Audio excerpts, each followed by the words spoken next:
Hello viewers, আসসালামু আলাইকুম। আপনারা কেমন আছেন?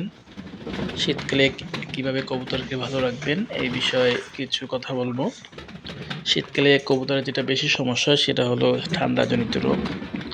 এই রোগগুলা থেকে বেঁচে থাকতে আমরা যেটা করতে পারি সেটা হলো যারা ছাদে কবুতর পালন করি বা ছেড়ে কবুতর পালন করি তারা যখন রোদ উঠবে সকালে ওই সময় কবুতরগুলো ছেড়ে দেব এবং সন্ধ্যা হওয়ার পরপরই কবুতরের যে বাসা আছে ওইটা আমরা আটকিয়ে দেব এবং চারপাশ থেকে 100% প্রোটেকশন দেওয়ার চেষ্টা করব যাতে কোনোভাবেই বাতাস প্রবেশ না করতে পারে।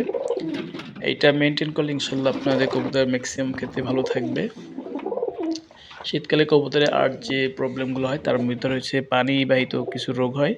এটা পানির মাধ্যমেই হয়। তাই আমরা শীতকালে কবুতরের পানি ২ বার চেঞ্জ করে দেব। সকালে ১ বার, বিকালে ১ বার। তাহলে এই পানিবাহিত রোগগুলো ইনশাল্লাহ আর হবে না।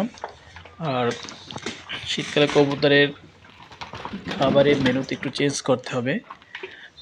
সপ্তাহে ১ দিন হলেও সরিষা দানা যেটা আছে ওইটা আমরা কবুতরকে দেব।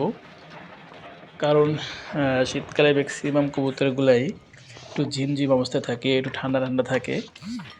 এই সরিষাটা খাওয়ালে ওদের শরীর একটু গরম হবে এবং সে ঠান্ডাজনিত যে রোগগুলো আছে ওইগুলো থেকে ওরা ইনশাল্লাহ ভালো থাকবে।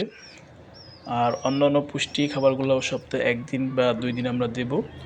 আর বাকি দিনগুলা অ্যাজ ইউজুয়াল যেটা আমরা দিই ওইটাই গম বা ধান আপনারা যেটা দেন ওইটা খাওয়াবেন। তাহলে কবুতরগুলো ইনশাল্লাহ ভালো থাকবে, বাচ্চাগুলো ইনশাল্লাহ ভালো থাকবে।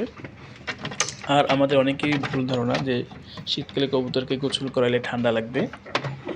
তাই আমরা শীতকালে ইনশাল্লাহ ১০ দিন পর পর হলেও কবুতরকে গোসল করাবো। এতে অনেক রোগ জীবাণু থেকে কবুতরগুলো বেঁচে যাবে।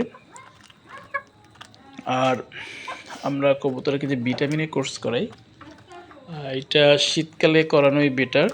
যেহেতু শীতকালে রোগ প্রতিরোধ ক্ষমতা একটু কমে যায় অনেকের। যেহেতু ম্যাক্সিমাম ঠান্ডাজনিত রোগগুলো এই সময় হয়। তাই শীতকালে যদি ভিটামিনের কোর্সটা আমরা কমপ্লিট করাই তাহলে এদের রোগ প্রতিরোধ ক্ষমতাগুলো বেড়ে যাবে এবং কবুতরগুলো ইনশাল্লাহ ভালো থাকবে।